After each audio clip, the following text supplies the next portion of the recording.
চাবি চাই কি নারা চাবি চাই কি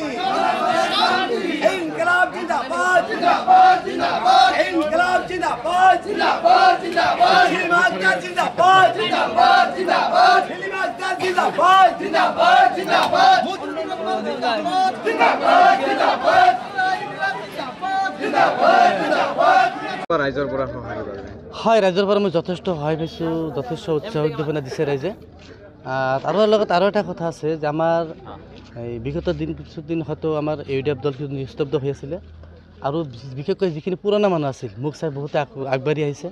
আৰু নিশ্চয় মোক এটা সাহস দিছে মই আগবাঢ়ি যাব পাৰিম আৰু এই ক্ষেত্ৰত মই যিখিনি ঘূৰিলোঁ কেইবাটাও আমি চেণ্টাৰ গ'লোঁ আমি বাই কি আপোনাৰ সেই হাছৰাত গৈছোঁ বুঢ়ীখামাৰ বজাৰত গৈছোঁ বিভিন্ন চেণ্টাৰত বহিছোঁ মত বিনিময় লৈছোঁ ৰাইজৰ লগত উঠাব মানে যিখিনি পৰামৰ্শ ল'ব লৈছোঁ যথেষ্ট পৰামৰ্শ ৰাইজে মোক দিছে আৰু এই ক্ষেত্ৰত মই ভাবোঁ যে এইখন পঞ্চায়ত আমি হাইষ্ট ভোট পাম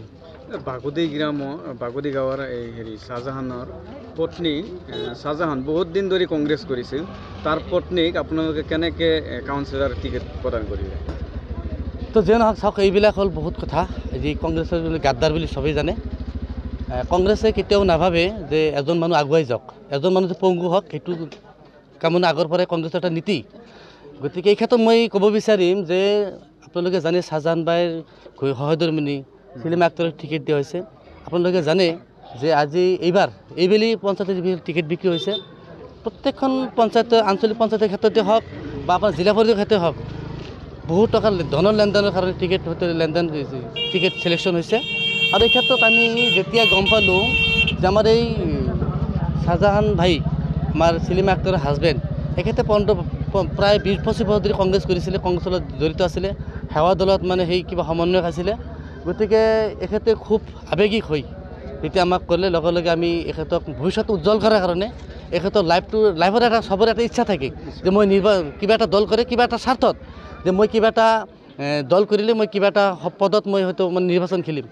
গতিকে এখেতৰ যিটো আশাত চেঁচা পানী দিলে লগে লগে আমি ইউডিএফ দলৰ পৰা এখেতক আনি এখেতৰ ভৱিষ্যত গঢ় দিয়াৰ কাৰণে ৰাইজৰ বা সমাজৰ উন্নয়নমূলক কাম কৰাৰ কাৰণে এখেতক আমি সুবিধা দিছোঁ আৰু এখেতক মই সকলোক অনুৰোধ জনাইছোঁ আপোনালোক চেনেলৰ জৰিয়তে সকলোৱে ইয়াৰ প্ৰত্যুত্তৰ যাতে 7 তাৰিখত দি দিয়ে যদি আপুনি